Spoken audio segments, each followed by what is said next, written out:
Today was a good day. I thought today was a day of kind of momentum swings.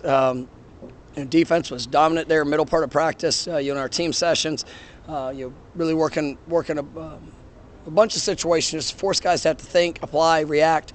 I thought they did a really nice job in the middle part of practice, and then loved the offense's response. Got some third down situations, some base team downs, got in the red zone, and you see playmakers that continuing to emerge. One of the things that's important to see during fall camp, you got to put people in uncomfortable situations to see how they're going to react, to see what they're going to do, because we're going to find ourselves in comfortable situations throughout the course of this year and every game. But being able to control your mind, to be able to control your response, to be able to learn from a mistake, or when you find yourself with your back against the wall, what are you going to do in that moment? And so really trying to push, especially some of the young guys. We're seeing some, that's an impressive group. There's still some guys that will need to mature to have an opportunity to get out there and do it here this year. But I think the ability and the talent and the want to is there. It's just now it's the repetition of the good days and the challenging moments. And but I like what I'm seeing from the team. I thought the spirit was good. Another day of quality work. What do you hope to get out of the second scrimmage? What is it maybe you want to see from the team different from the first? The first scrimmage is, we do a lot of scripted situations. We set the ball where it's going to be.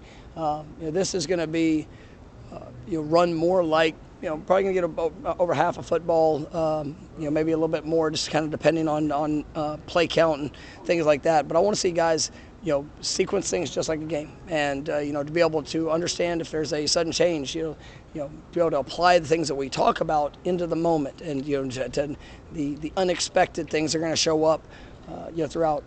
We're going to continue to get great evaluation on guys, try to determine which guys are as of in going into week one, who are the guys that are in position to be able to help our team early in the season. The great thing about the new rules in NCAA is you get your 4 games in the regular season. So some guys, like we've seen in years past, have developed throughout the year. We're going to continue to push that. That might be able to help us later in the season. And so, but we'll get a sense of what that's going to look like going in this first week. Coming off that second scrimmage, still have a couple of days. Of kind of mixed work before we go all into our game planning for LSU. But it's going to be a big evaluation day. Tight ends continue to make big catches, tough catches, not just. Oh yeah, it's a group that's it's talented. I think you see four guys for sure, maybe 5 guys that are going to have an opportunity to be able to impact us in a very positive way. Jaheim had a big play today. Marquiston's such a unique specimen in a sense. I mean, he's 6'7", he's almost 285 pounds, can run, can catch. Really like what he's doing. Kyle Morlock, I think, has had an unbelievable fall camp. Preston Daniels is continuing to get better. I really like that group that we have, and just the versatility of what they bring. But it's going to be fun to watch them continue to grow together, and obviously they do so much in this offense, and these guys are putting it all on display. Are you starting to see what you want from Hakeem? He's growing up. I mean, I still want the consistency, and there's, even today he had, 2 or 3 really good plays, but there's a couple plays early that, have to be better. And we know we've got a very talented young man. He's a wonderful young man, but it's the consistency of the push when you get tired. It's the consistency of the details, the finishing plays. I really like what I've seen, especially this week. I think he's grown up a little bit, but there's still some steps that need to be taken. But you're definitely heading in the right direction. As you head into the second scrimmage, a couple days away, but have you seen growth from the players in the practices, and what's expected from that first scrimmage, especially in newcomers?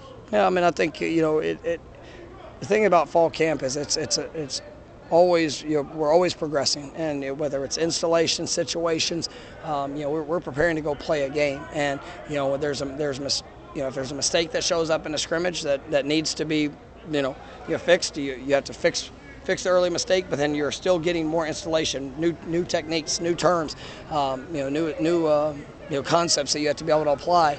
And so it's really, it takes a lot for the players, to keep that emphasis. But I think our guys have done a nice job with it, and I think I've seen our team continue to grow.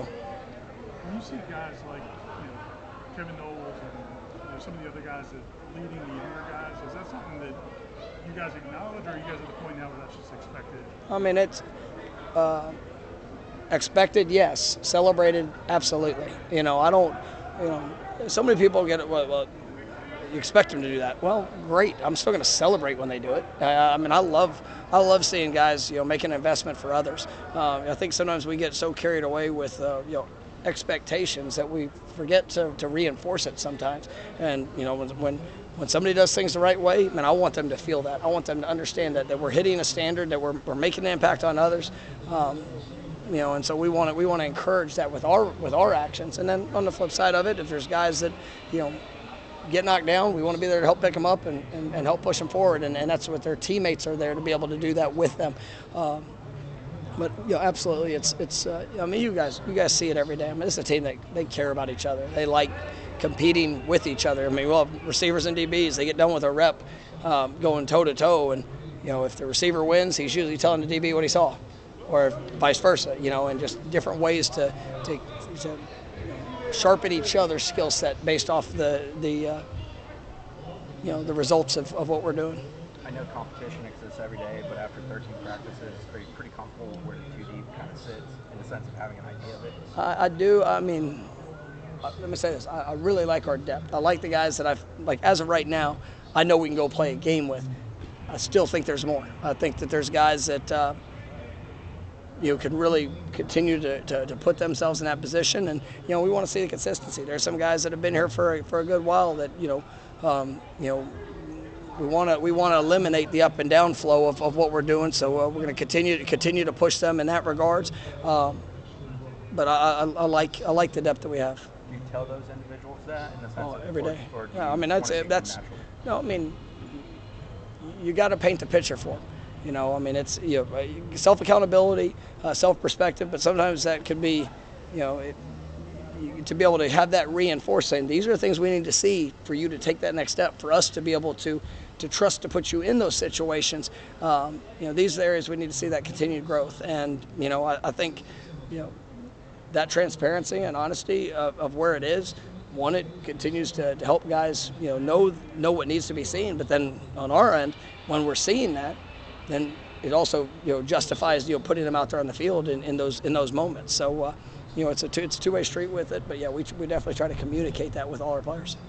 How far have you guys come in terms of the preferred walk-on group, and in terms of their ability to give you good looks and continue? Oh no, I mean we've got a great group, and we have we do a really good job of trying to identify guys that are the right fit for the university, the program, guys that for whatever reason or circumstance you start off paying their own way, and they we've had guys every year that have gone from walk-on to being put on scholarship. Great players that have played here, and we've got a couple guys right now that are doing the same thing, that that their future is going to be very, very positive here at Florida State, helping impact on the field and obviously who they are off the field. But it's something that we work towards, because we want the best personnel team. And I mean whether you start as a walk-on, I mean there's been some great players that have started here that have had to start in a challenging path, but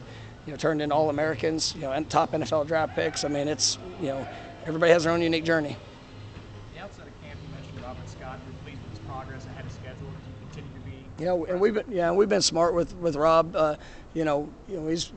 It was a full off season for him, and what he had to do and the work, and for him to be able to be available at the start of camp was good. And then also we got blessed. Missed most of all last year. We wanted to see him. I love where I see. You got JB and his growth. Julian, those guys getting a lot of quality reps. Trying to show exactly where they are. And then it's good. Here beginning of this week, starting to get Rob back in, with kind of working that group all together, and I mean, he's looked really good when he's been out there.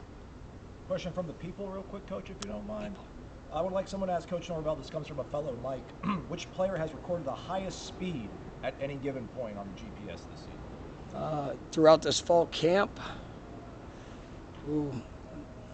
that would be a better Coach Storm's question, because I get the top speeds. I know we've had a 22 hit, but I'm not sure. I can't remember off the top of my head if we had anybody that got above that right now. So I think might have been Deuce. It was about 2 weeks ago, or it was that first week, but got good numbers. Is that flying? 22's flying? What's that? So that's one thing they actually want to do. So we're getting, in the indoor, with the new facility, we're putting to where we can start tracking. Most of the speed tracking is outside, so that's why it's a little bit, we don't always get the top speeds on the inside stuff. So, the pre-practice races, we're about to get, and so Jackson told me that once we get that set, which is coming soon, that you'll see me wearing my catapult top. It'll be awesome. See where it's at. I can tell you that these hammies, they're starting to feel it. But appreciate the guys that show up and go run. So, any more good questions? Maria, what do you think my top speed would be? So my top speed is about to stop with this interview. Thank you very much. All right, see y'all.